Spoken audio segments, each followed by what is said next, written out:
Welcome to the Blessed Podcast. I'm your host, Dr. Raquel Tolson, and you already know that we are here because I'm trying to remind you that being blessed is not about what you have, not even about who you have in your life. It's about your mindset. It's about you got to make a daily decision to be blessed. Okay? I've been saying that for a whole year and a half. So now I know you know it by now.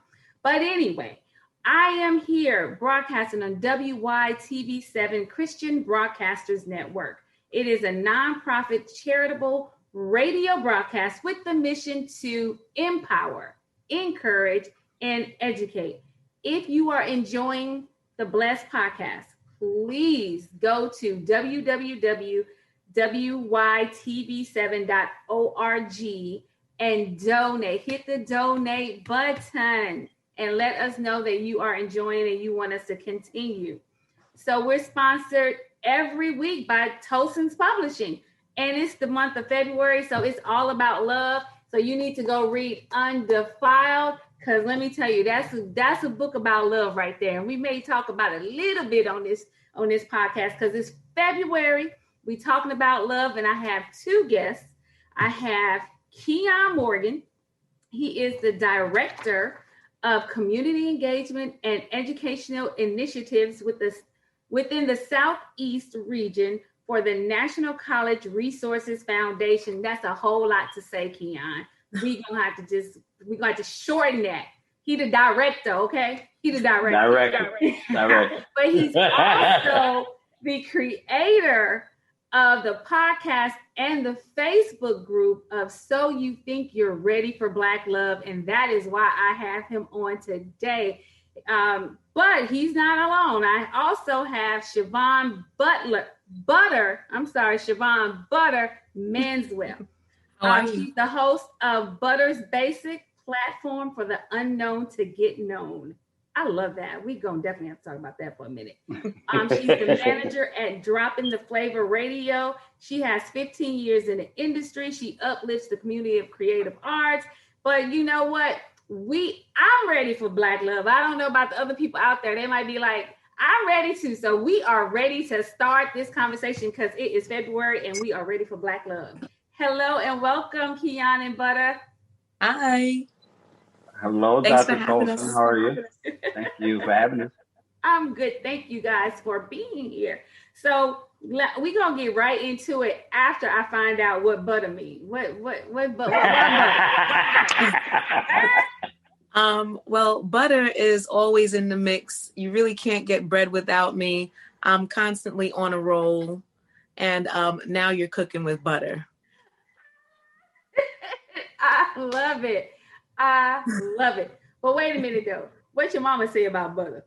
You know, when she first heard it, I think she'd be looking around to see who is the person speaking to that's asking for butter. But then she's seen everybody come around saying basically that I'm butter. She got acclimated to the nickname and realizes that it's because I'm constantly in the mix of things and very smooth about it.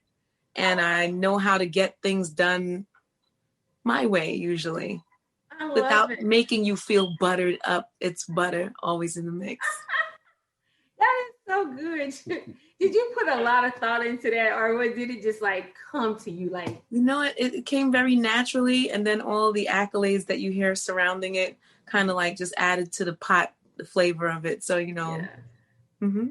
That is so cool. So I have so I just want to tell y'all, because my listeners, they already know I always bring in people I know.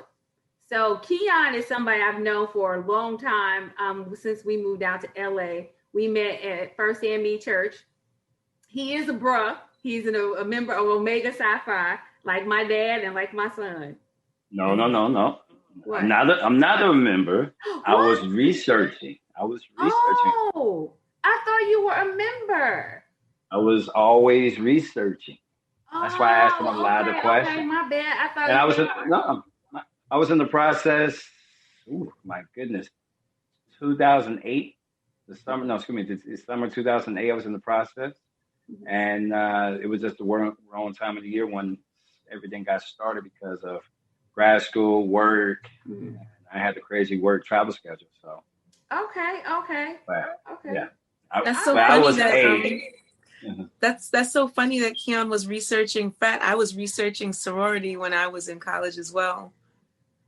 Well, which sorority did you research? Let's see which one you might. Which one might you think I would be affiliated? Well, okay. So I'm going to say, because I love your style, I'm going to say Delta Sigma Theta, because I am a member of Delta Sigma Theta Sorority Incorporated, and I'm going to I love the AKAs, I love the Zetas, and Sigma Gamma Rho.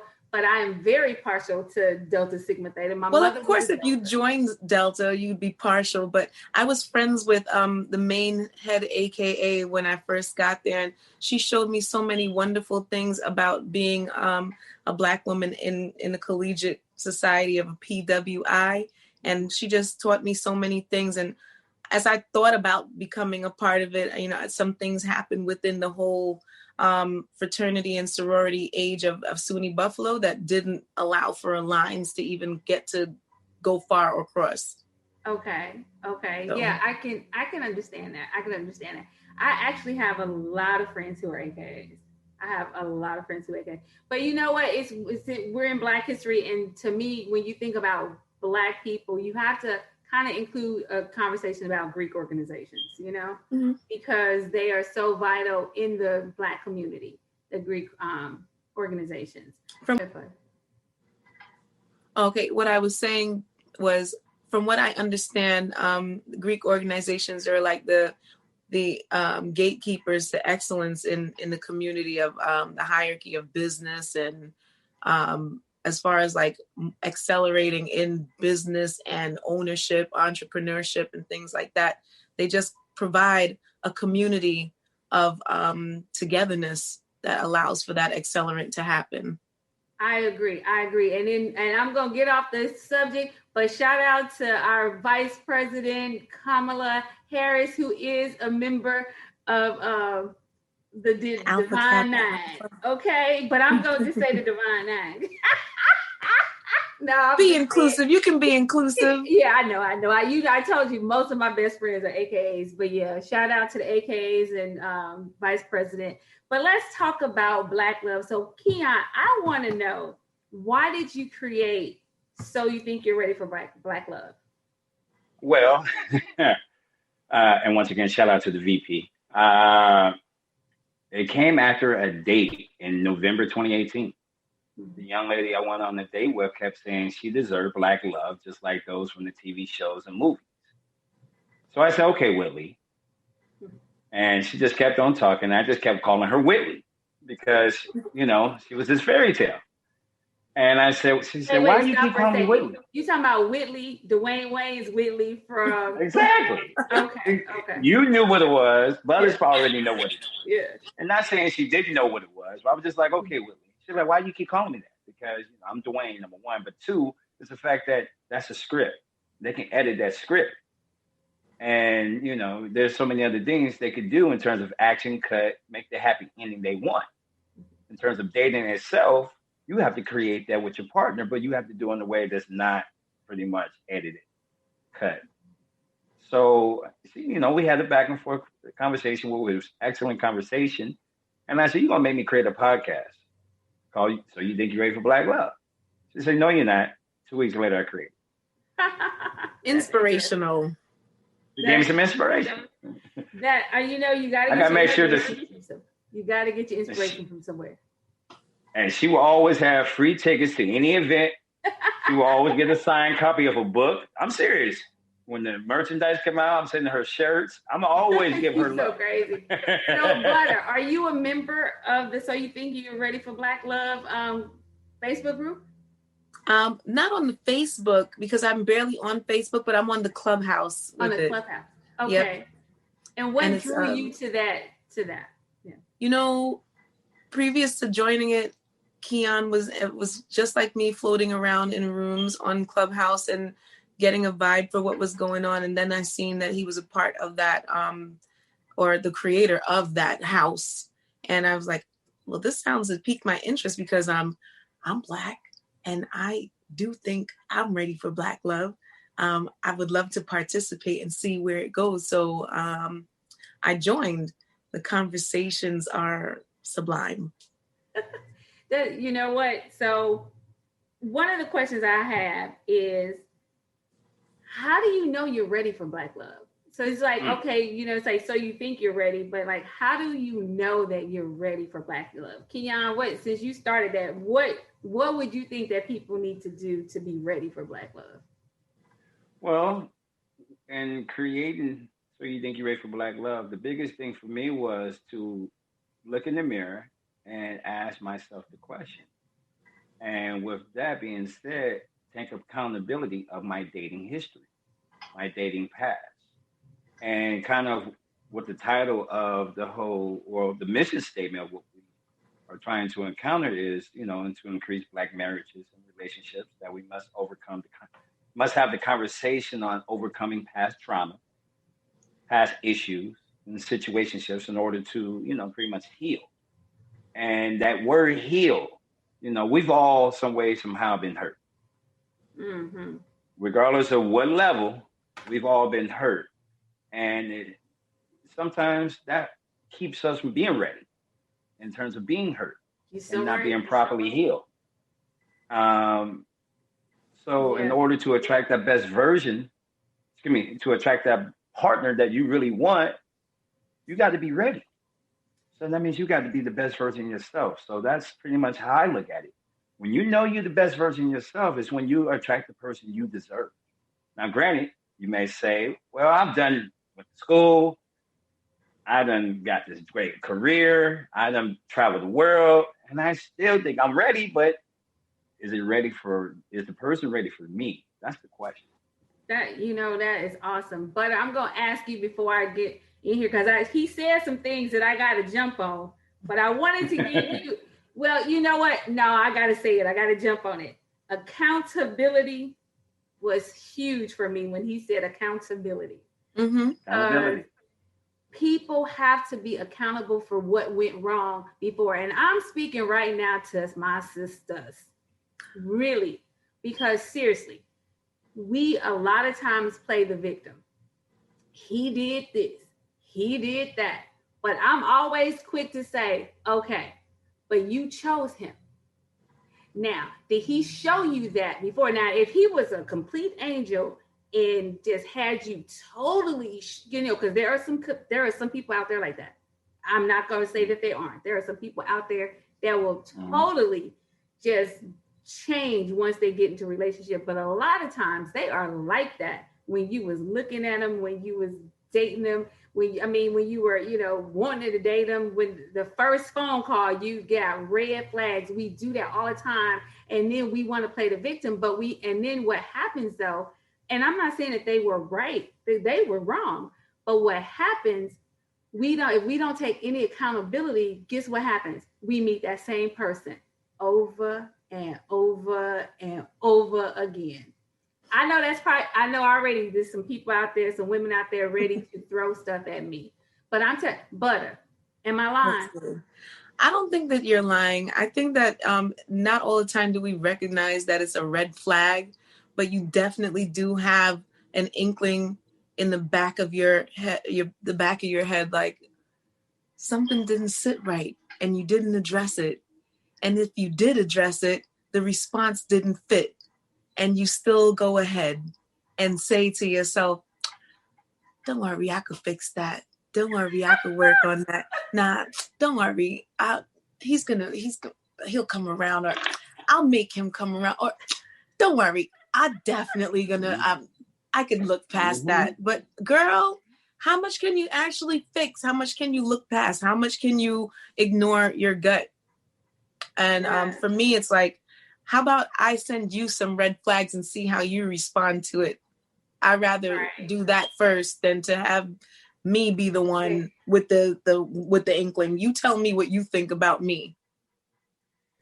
Okay, I'm going to take a quick commercial break. We will be right back to talk more about So You Think You're Ready for Black Love. Swing Into Their Dreams Foundation presents the Golf Tournament of the Year, raising scholarships for aspiring National Golf Club in Milton, Georgia. the inaugural HBCU Swing Into Their Dreams Charity Golf Tournament. Registration and gourmet continental breakfast begins at 8 a.m. and shotgun at 10 a.m. Award reception follows. Come enjoy a day of jazz, mimosa, cigars, cash bar, silent auction, and more. For more information, contact 770-686-71 their dreams. Don't miss it. And we're back, and we're talking to Keon and Butter about So You Think You're Ready for Black Love. All right, so Keon, you said something else about healing and overcoming past traumas. Now, most people would think I would probably address this to the ladies, but I'm feeling like men have a lot of healing to do, because I have found that there are a lot of men out there hurting, and hurt people hurt people. Let's just be real. Hurt people hurt people. That's a and fact. I just feel like there are a lot of hurt men out there because of what their mamas. I'm a mama of a boy, and I know how easy it is to destroy a young man's, just everything if his mothers aren't careful, and some of them overlove them, if you understand what I mean. They accept any kind of behavior from their kid, their sons, and that's not good either. Like a smother mother? I'm sorry? Like a smother mother? Well, and I wouldn't necessarily call it the smother mother. I feel it's the mother who allows their son to be disrespectful in the way that they don't do nothing. If your mom didn't make you do nothing at the house, how your wife gonna get you to do something at the house? Because your mama is the one that, that's your ultimate, especially if your mama was there. You love your mama. So you like, Mom, it was okay with my mama. But it wasn't okay. Your mama was wrong. Your mama was wrong. So Keon, so you have been in this group for a while. When you read the posts, you read the comments from people. Am I wrong? Well, and going back to accountability, I had to look in the mirror and say, ooh, I'm hurt. I'm hurt. I'm hurt because I'm lashing out. And when you lash out, you hurt. Plain and simple. So the group, let's see. The Facebook group was created in during the entanglement era in June of last year. I figured, let me go ahead and capitalize on the entanglement and everything else, and it just took off.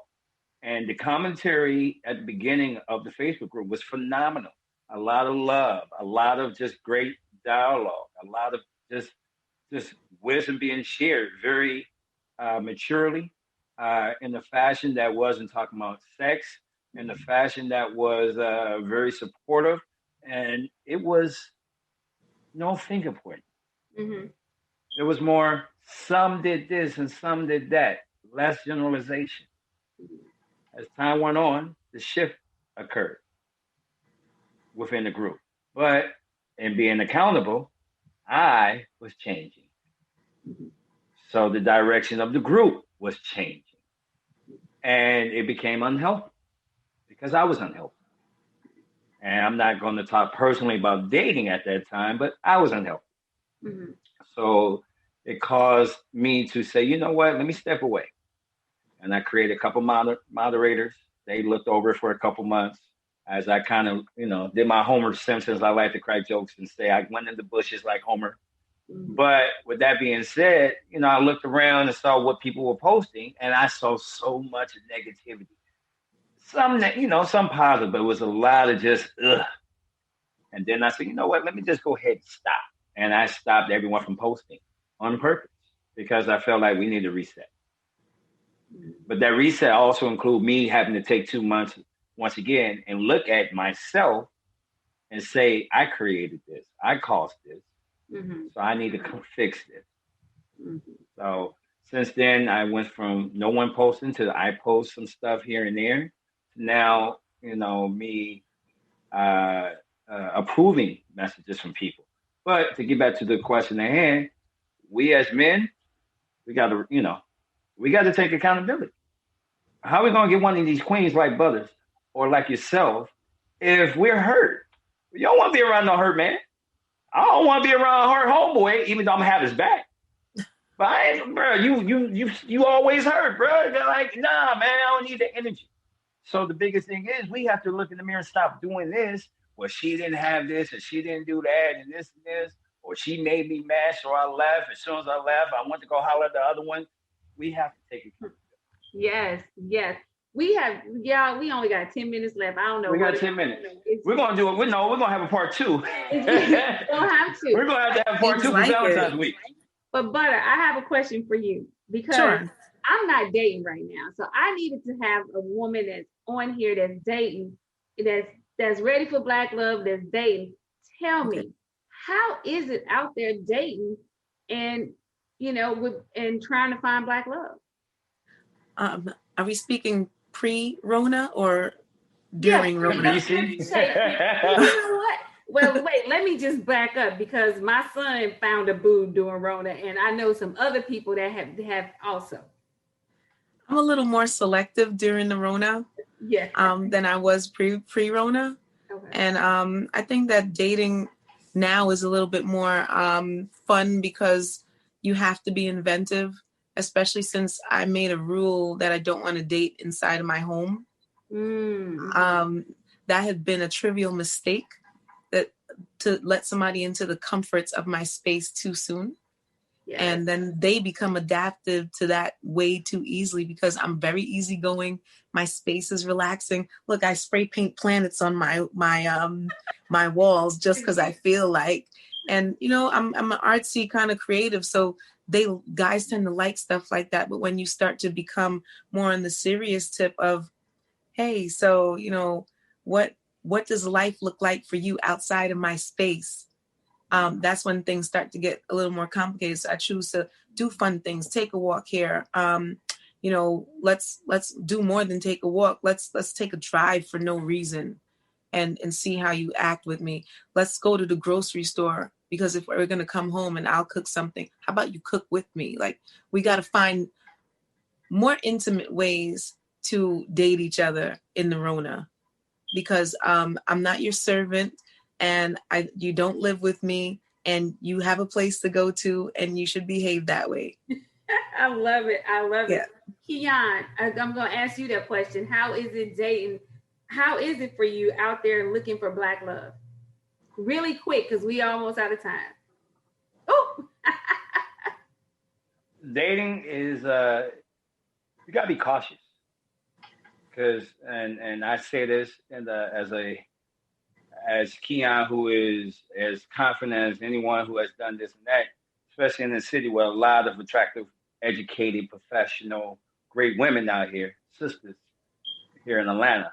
So you gotta be, real cautious. You gotta understand what you really want, what you're attracted to, and a few other things. But for me, it's just taking my time. Taking my time.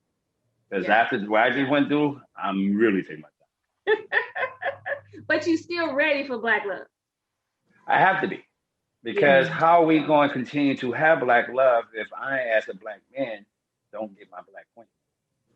Okay, so what? Because they have that show on OWN. It's like Black Love. They're celebrating black love, but a couple of people ready for love married to people who weren't black. So I was like, what constitutes black love? Does it just have to be one person that's black in the relationship? Or do both people have to be black in a relationship?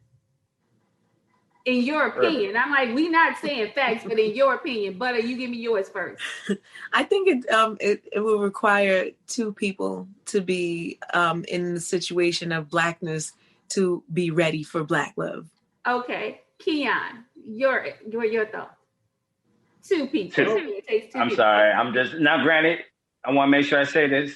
If you're, multi-ethnic, et cetera, that's a conversation between you and whoever. I have no problem with that. You know what I'm saying? Especially being a sociologist. But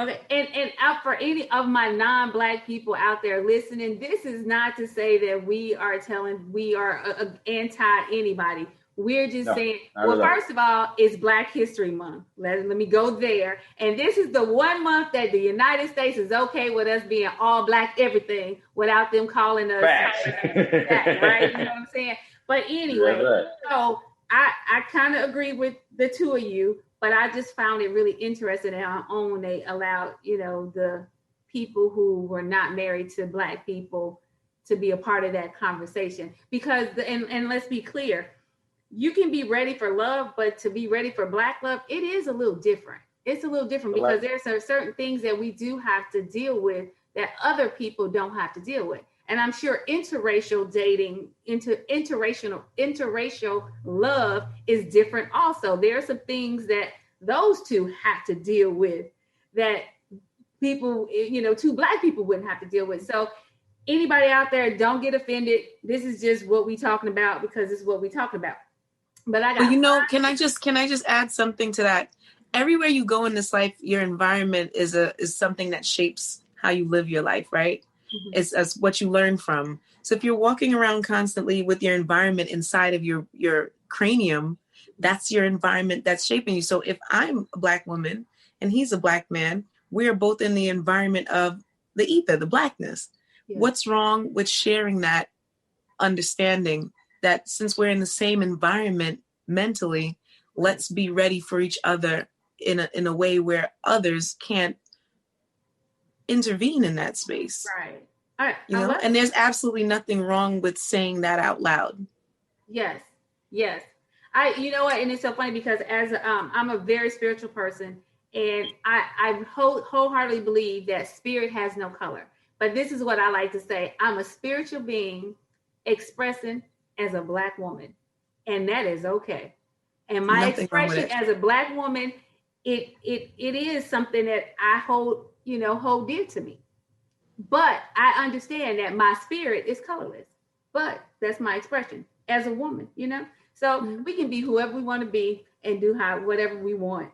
And it's okay. Because as long as we understand that, and I love how you said that is, it's okay to say it out loud.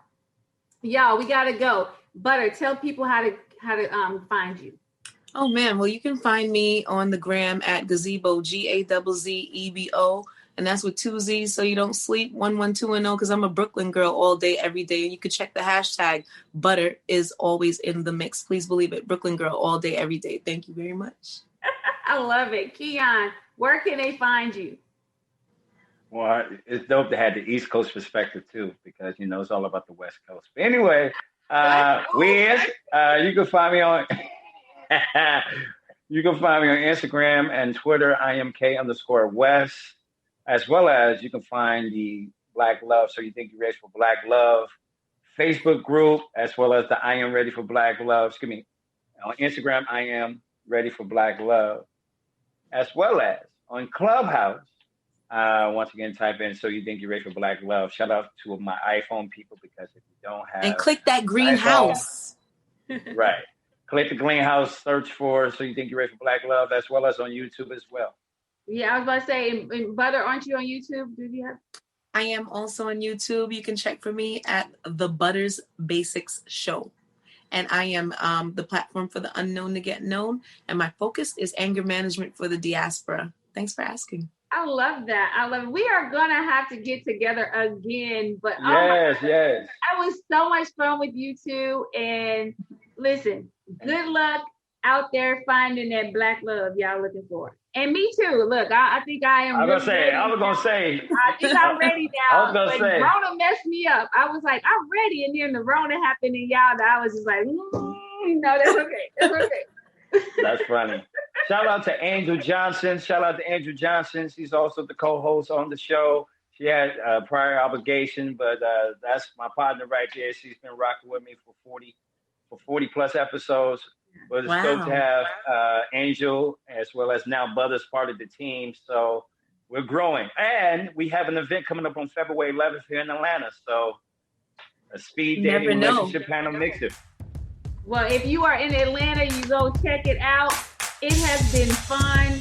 I hope you guys have enjoyed this podcast episode. And until next week, remember what God has done for others, He can do the same for you. you go out there and just be blessed.